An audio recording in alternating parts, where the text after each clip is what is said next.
हर राज्य के विकास के लिए मोदी जी के नेतृत्व में हम अनेक विध कामों की शुरुआत करते हैं और हम वो सूत्र में विश्वास करते हैं कि राज्यों के विकास से ही देश का विकास हो सकता है। और इसी सूत्र के अनुरूप मैं आज थोड़ा हिसाब भी देना चाहता हूं, क्योंकि मुझे मालूम है बहुत अपप्रचार हो रहा है कि तेलंगाना के साथ अन्याय हो रहा है। मैं अभी हैदराबाद गया था, वहां कहकर आया था। मैं फिर से आज कहना चाहता हूं कि 2014-15 से 2021-22 तक 2,52,202 करोड़ रुपया नरेंद्र मोदी जी ने तेलंगाना के विकास के लिए खर्च किया। मैं फिर से रिपीट करना चाहूंगा, 2,52,202 करोड़ रुपीस। अब कैसे झुठला सकते हो? मेरे पास इसका आना पाई का हिसाब है। अगर आप समय पर कुछ योजनाओं को रिस्पॉन्ड करते तो 2,52,000 करोड़ का एक आंकड़ा है, वो 3.5 लाख करोड़ को पार कर जाता, मगर आपने सहयोग नहीं किया है। ढेर सारे अलग अलग हेड्स के नीचे पैसा भेजा है। नौ बैकवर्ड डिस्ट्रिक्ट के लिए 1,800 करोड़ रुपया, डिस्ट्रिक्ट मिनरल फंड में से ट्राइबल जिलों के विकास के लिए 3,300 करोड़ रुपया। किशन भाई ने कहा रामागुंडम फर्टिलाइजर फैक्ट्री के लिए 6400 करोड़ रुपया, एम्स तेलंगाना के लिए 1,200 करोड़ रुपया, ESIC मेडिकल हॉस्पिटल सनत नगर और 1,200 करोड़ रुपया, जल जीवन मिशन के तहत 2,500 करोड़ रुपया,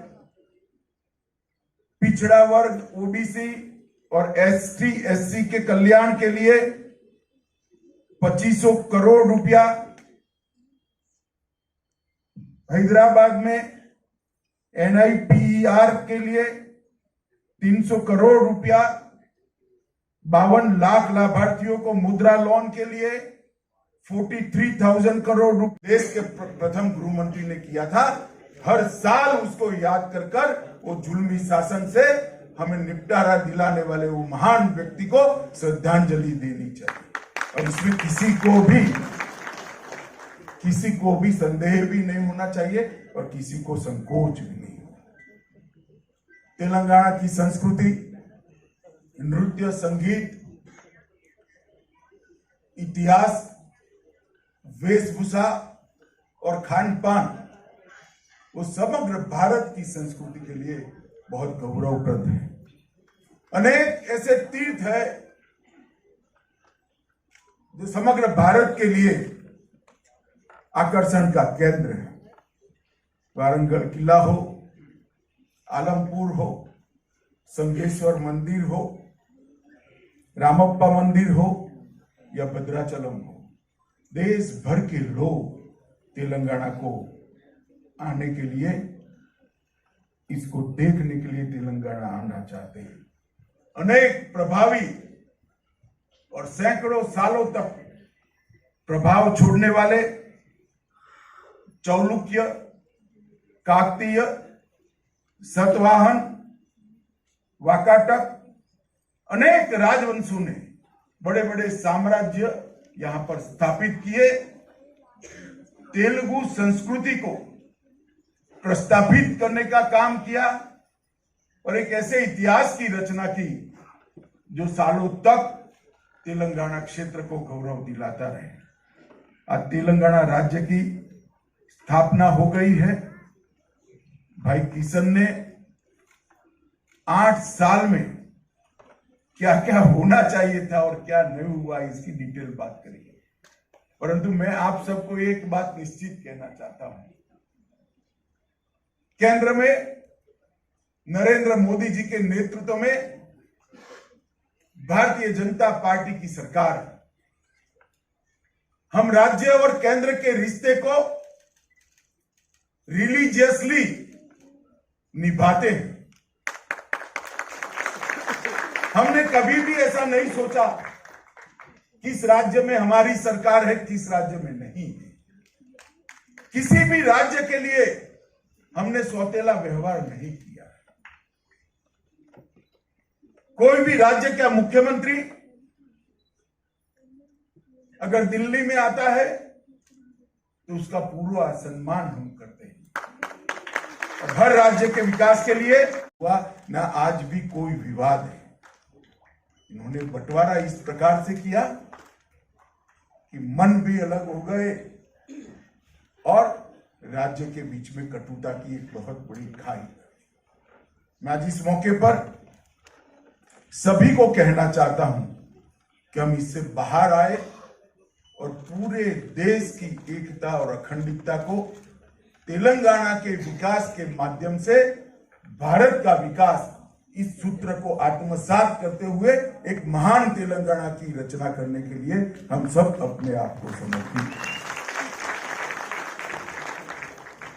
तेलंगाना क्षेत्र के अलूरी सीताराम राजू, रामजी गौड़, कुमाराम भीम, ये सब लोगों ने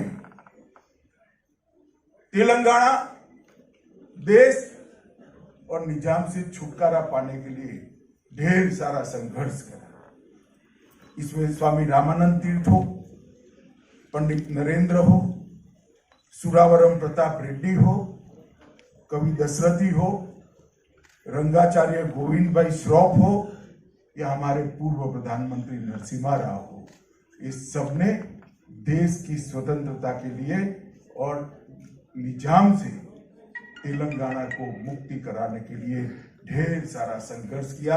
आज मैं उनको भी याद करना चाहता हूं। हम सब, पूरा देश ऋणी है सरदार वल्लभ भाई पटेल का। अगर सरदार पटेल न होते, उनका वो पुलिस एक्शन न होता, तो शायद भारत का नक्शा ऐसा न होता।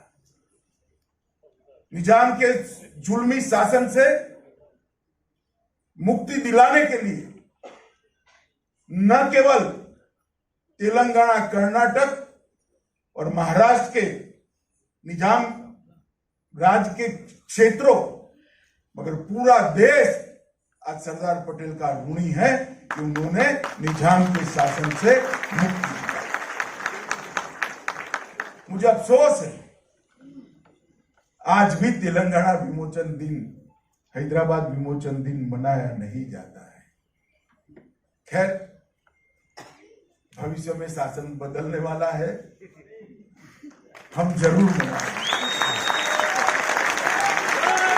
हमें इसमें कोई संकोच नहीं है। एक ऐसा, और मैं ऐसा सौभाग्यशाली व्यक्ति हूं, मुझे भारतीय जनता पार्टी ने राष्ट्रीय अध्यक्ष बनाया था। मैं देश भर के सभी जिलों में प्रवास करने वाला व्यक्ति हूं। मैंने इसको बहुत नजदीक से देखा। सब कुछ अलग होने के बावजूद सबकी आत्मा एक है और वही आत्मा भारत को जोड़कर रखती है। और भारत ने बड़ी खूबसूरती के साथ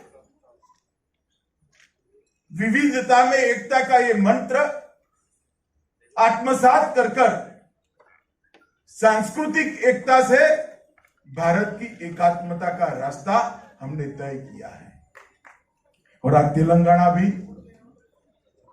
भारत के सबसे युवा राज्य के रूप में दिन दूनी रात चौगुनी प्रगति करे, ऐसी मैं शुभकामनाएं देना चाहता हूं। मित्रों, तेलंगाना के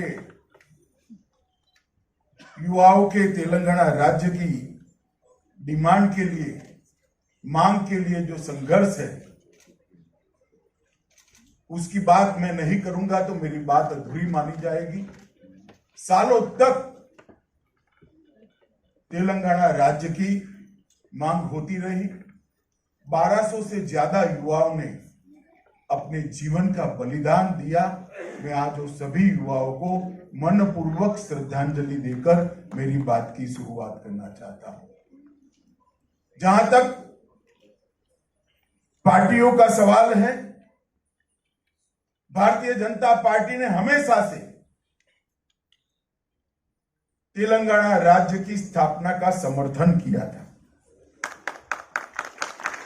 और 2004 में वादा करने के बाद भी 2004 से 2014 तक तेलंगाना की मांग को ठुकराया गया। जब चुनाव मुहाने पर आए तब लगा कि जनता का गुस्सा चुनाव में झेल नहीं पाएंगे, तब जाकर 2014 में तेलंगाना राज्य की रचना की।